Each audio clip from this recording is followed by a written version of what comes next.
Okay. Here we go. I do not like the looks of this. Okay. So,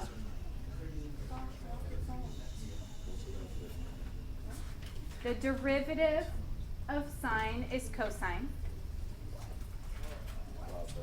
The derivative Huh? of sine is cosine. Are we And gonna the prove that? derivative, Can you explain that? Cosine is negative sine. How does that work out? Mazda? Oh wait, I think I get it. Sine is the y. okay, so let's say I had the graph of sine x. Let's graph this in standard, or not standard, but trig. So you have to kind of imagine that the slopes of this curve will result in the cosine curve. Yeah, because like it's starting up there and going down. So just by looking at like the horizontal tangents, so right here this is pi over 2, this is 3 pi over 2. So if I look at the slope, so if I just say f prime of pi over 2, I get 0. Wait, it's one more time. F prime, so the derivative at pi over 2, the slope at pi over 2 is 0. There's a horizontal tangent. It's 0. Okay, got it. Okay? The derivative at 3 pi over 2 is also 0. Because it's So that means cosine has to cross at 0. Does cosine of pi over 2 equal 0? No. Yeah. Yes. Does Wait. cosine of 3 pi over 2 Yeah. equal 0? Yeah. Yeah, right here. If I took all the slopes and did that, you would get the values of cosine. Now, if you have your calculator, remember I showed you that you can graph the derivative of that? So if I did math 8 and I did d dx of sine x, evaluated at all values of x, let's see what I get. That. Does that look like the cosine curve? Well, let's see. Does it go through 0, 1? It looks suspicious to me. It looks That's so It's impossible. weird. exactly like the cosine curve. It looks like DNA. So the derivative of sine results in the cosine curve. And the derivative of cosine is actually just negative sine x. Wait, I don't get it. Pi over 2. It's not Right. equal to 0. Do I need to have my calculator in that radian? Oh, you're right. It is equal to 0. What do you mean? It's the red one. Yeah. The red one goes through here. Oh my goes god, through here. that's so weird. I'm still Do I need my confused. calculator in radians for this? Like, that's pretty so. I hate to say it. If you're confused, Just remember. just memorize it. Fine. Wait, what happened to my? Is the understanding of the concept essential to the? No. Okay, good. Like we'll just have to know that the derivative of it is cosine. You just need to know the derivative of it. Okay, well then I'm okay with that. So, where did you guys put my eraser stuff? I put it on Here's Which algebra 1A? Wait, can you show me how to graph that again? an eraser. What is that? This case is, well, if you take the derivative of any of those values, like pi over 3, before, doesn't it come out to a constant value? I'm not doing a constant, I'm doing the function Oh, so it's really the derivative of, okay. of sine If I get it out. at infinitely many points will result in y values that will make up the graph of cosine.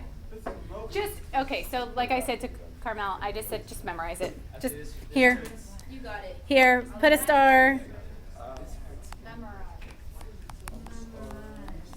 Okay, so let's look at the first example. The first example, because I don't want to just say derivative of sine, because you're just going to write cosine. So now we're going to incorporate some of the rules that we learned previously. So this one we have to do the product rule. Okay, so the product rule, which is good we're reviewing because you have it on the quiz. So we take u times v prime plus u prime times v. So imagine here, let's say x squared is u, and sine x is v. So when I do the derivative, so y prime, so it's u, so that's x squared. Well, wouldn't it be 2x or no? Oh, I'll get, it doesn't matter, you know what, it doesn't matter what order you put them in, as long as you do one derivative, keep the other one the same, plus the other derivative. Yeah, okay. I just have a habit of just keeping the first one the way it is, times the derivative of the second, so v prime is gonna be cosine, and then plus, now we'll do derivative of x squared, that's 2x, 2x sin x. keep the second part the same. Now, something like this, there's nothing we can do to simplify this. Sure, you could factor out an x, but it's not necessary. That's your answer. That's it? That's it. Yeah. Okay, next one. Low D high, big high, D low, cross the line, square. Wow, why? Right, so, And seriously? Sorry. okay, make sure you guys have to pay close attention in case you have one like this on the quiz. Oh, Okay. okay. Not on this quiz. You have one coming up, not on this one because I don't have trig, but the next quiz will have the trig on it. There's another quiz? There's always another quiz. Later. Okay, so imagine this is, remember the low D high. Low D high, take high, D low, cross the line, square the low. Okay, so low is 1 minus sine x. Wait, can you go a little bit slower? So the bottom we keep the same. Low. Now the D high means derivative of the top, so that's derivative of cosine Low, D. is negative sine, Why is it Wait, negative yeah, sign? why? right here. Negative sign. Can you see it? Yeah, what's it for? Without the Take, High cos x. negative cos x times, okay, so take take high, high, so cos x times the derivative. derivative of the bottom, so it just becomes 0 minus cosine x. And then cross the line and square the low. Remember, the one becomes 0, the minus sign just stays, and derivative of sine is cosine, so that's why it's negative cosine. Now we need to clean that up a little bit. So I'm going to distribute. I get a negative sine x plus sine squared x. And then see how you have a negative and a negative cosine? So that's going to make that a plus cosine squared x all over. Wait to negative sign x times negative sign x. Okay. The only identity that you really need to remember is the sine squared x plus cosine squared x. That's the only one that you'll really So both see. of those cancel for 1, right? So you'll get negative sine. Oh, the bottom cancels for cosine. Hold on. Wait a sec. One step at a time. 1 minus sine x. Oh, okay, I see. And it becomes 1 over 1 minus sine x, right? Perfect. So think of this as being to the first power, so it cancels out one of those factors in the bottom. So the derivative of that whole thing in the beginning is 1 over 1 minus sine x. So if you can simplify some of the trigonometry, you need to do that. But like the very first one, there wasn't anything really to do. Again, the only identity that you really, I mean, you should recognize like sine over cosine is tangent, which we'll get to next, and so on. But sine squared plus cosine squared is the only Pythagorean identity that you need to remember. We're good with that? Okay, simple harmonic motion. So harmonic motion is a spring, like if you pull a weight on a spring and then it bounces back and forth. Okay, that's how we describe simple harmonic motion. So we have an example here. It's from the book. So if you stretch something on a spring that's 5 units past its rest position, so here's the rest position, and then it bobs up and down. Okay, so here's the position is S equals, so here's our position function. What are the velocity and acceleration?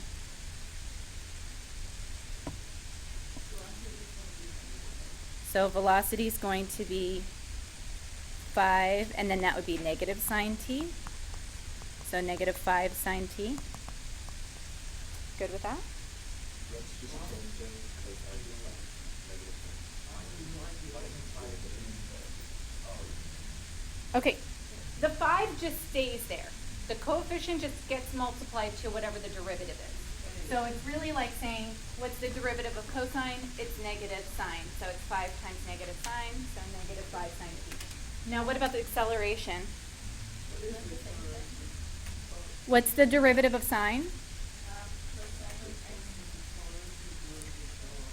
So we take the derivative of this. The negative 5 just kind of stays there. And so derivative of sine was positive cosine. Yeah, Acceleration is the derivative of velocity. yes. All right, so we learned about velocity, we learned about speed, we learned about acceleration, and now I have jerk. So jerk.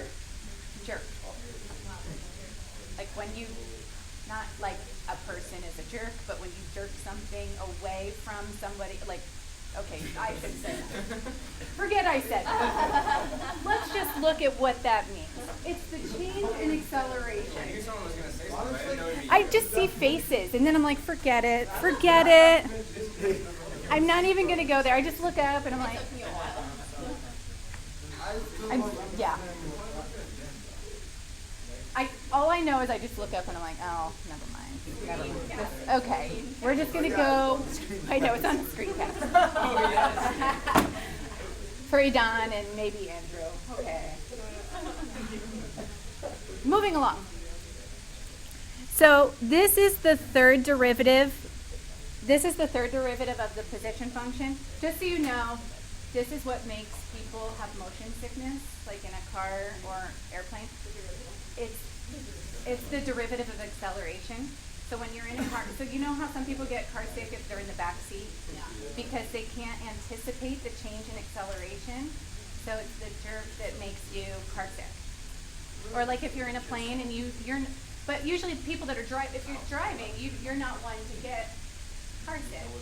You know what you can anticipate and press the brake or whatever. It's the passengers that don't know, and so that's actually what makes you have motion sickness.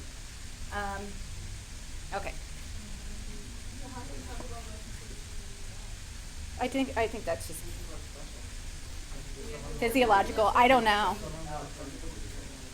Okay, so derivative of tangent. Let's just get back to.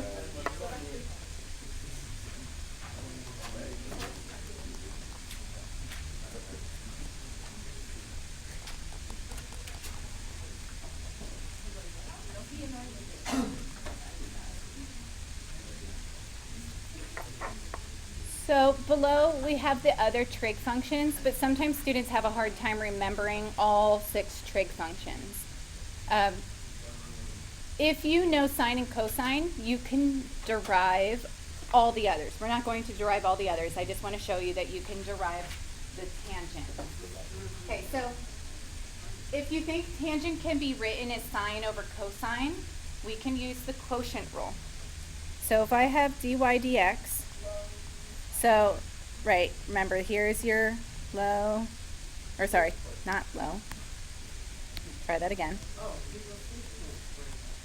So low is cosine x.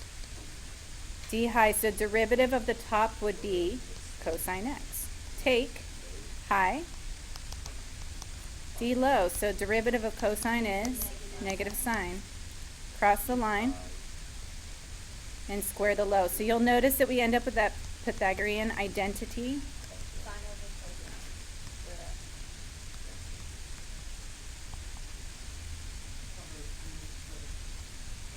So we get 1 over cosine squared x. We don't want to leave cosine as the denominator. What's 1 over cosine? It's secant. So, therefore, the derivative of tangent is secant squared. So we basically proved the formula for the derivative of tangent. You could go through and do the same for the others. Obviously, we're not going to because it's just time consuming. That is, yeah, that's like a proof. Of tangent is secant. You need to know all of these. That's correct. What's that? Derivative of tangent is secant. Secant squared.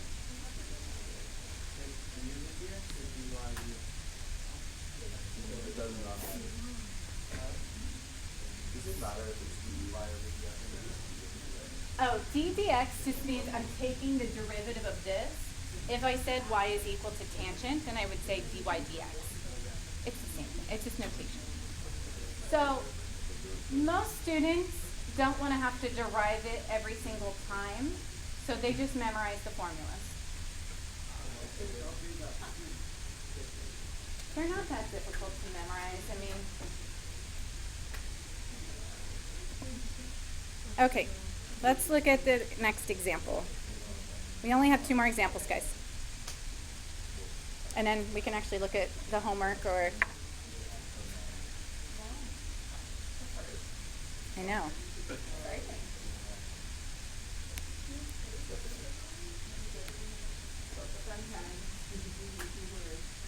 So, find the equations for the tangent and normal.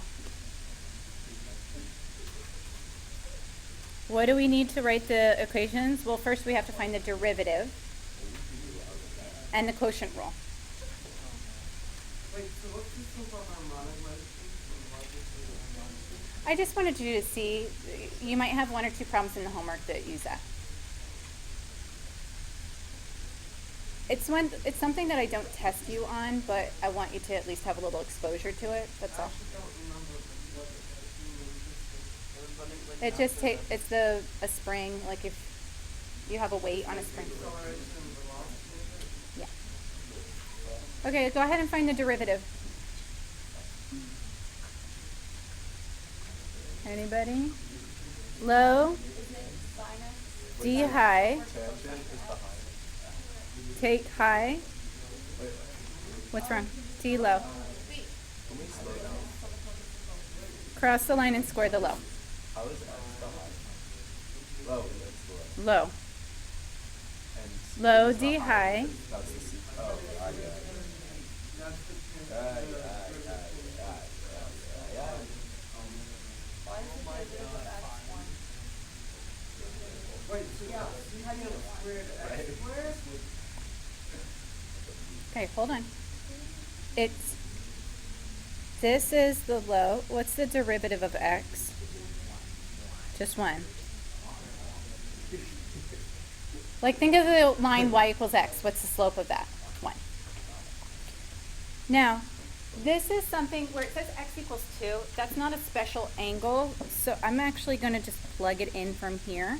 Now, you have to be careful because when you use your calculator, there's no secant button.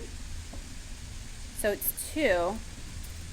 So instead of, so if it's secant of 2 squared, it would be just right here. Just think of this as if I wrote secant of 2 squared like that, how would you write it with cosine? 1 over cosine. 2 over cosine. Oh, you bring the power to the... Oh, the derivative of the secant squared.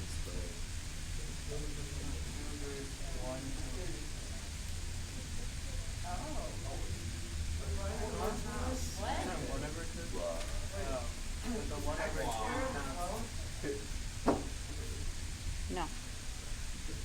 Okay. It's a very thin rule.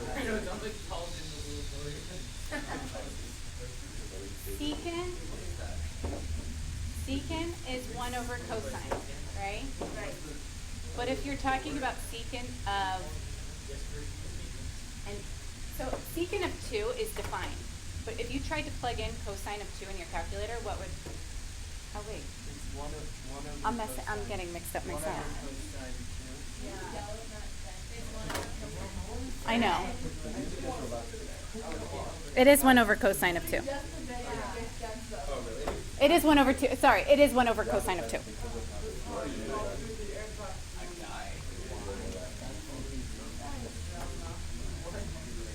Okay, plug that into your calculator. Oh my god.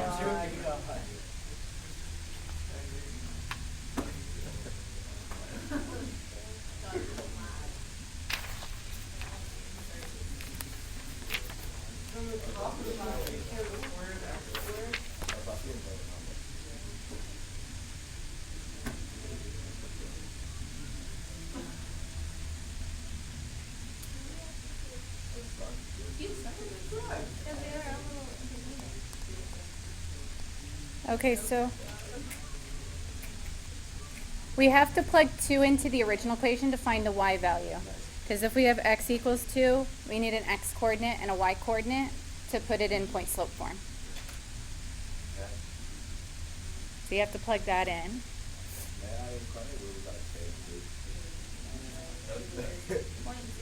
Right there. 1 point. 0.017. Okay. Wait, I got 1.093. That's mine. Did you close parentheses? No, actually. Noah. Oh, are you in radians? It should be in radians. I got negative 1.09. I got red. Oh, negative, yeah. Tan 2 divided by 2. Oh my god. So now we can do y minus, or y plus 1.09. I got it right. Okay. So if this is the tangent slope here, right, so in order to find the normal slope, we just went the negative reciprocal. So that's going to be negative 1 over 3.433, which ends up being negative 0.29. This will obviously always be on the calculator. This would be a calculator problem. So here we get 1. I'm just gonna ever use this in I have no idea. I don't know your future. When should I use it? In calculus in college. After in a career, I would just study it as an engineer. I don't think we've done that yet. There are different areas that calculus applies, so it depends on. No, it does.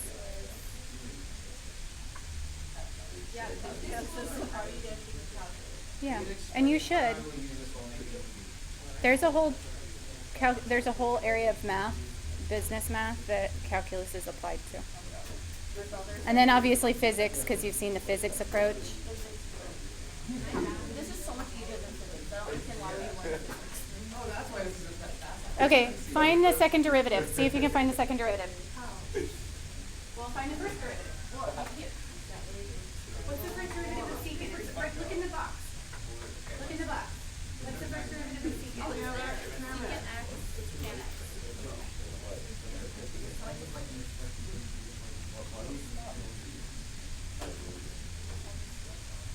Okay, now find the second derivative. U v prime plus v prime, right? Wait, how do we get negative 2.8? Negative 0.2? That's the normal slope. The normal slope is putting 1. Does anybody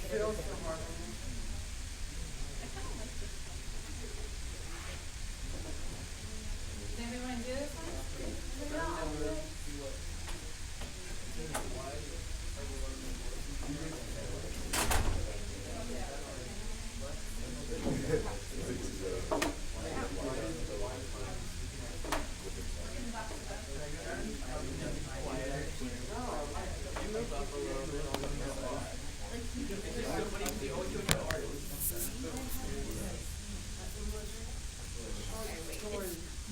U times v prime plus u prime v, right? Yeah. Okay.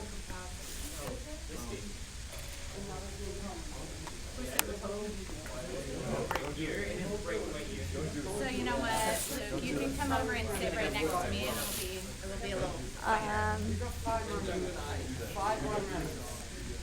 What did I click? I clicked something. U v prime plus What'd you get, Josh? Oh. Oh. v. Y plus 1.093 equals negative 0.49 x minus 2. Oh, that one. I thought we were talking about that one. U prime.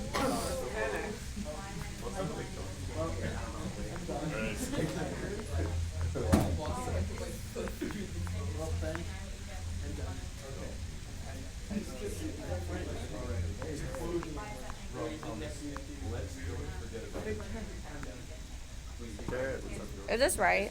Yeah.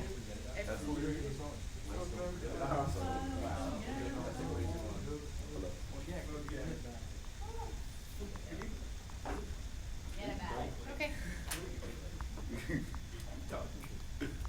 To be honest, I have no idea whether this is right or not. It's right. It is? Yeah. Cool. Wait, I just need to No, you got secant to the third. Maya, you gotta be I did. Oh, wait. Oh, dang it. Hold on. It's this one times the derivative of this one. Yeah. Plus secant. Oh, the derivative of, Isn't the derivative of secant secant x?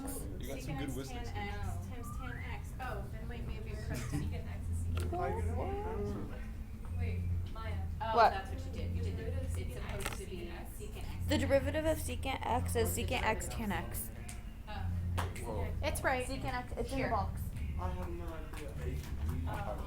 I love this math. It's Equals secant x plus tan x. okay. Dash. We done. Oh, I done. changed the color. Dang it. Okay, I was gonna do it in blue. You can. Nope, there's nothing else to do. U, V, prime, plus. Can we do homework now? It's gonna be funny either way. Although I think we only have like What's it like? 2 minutes.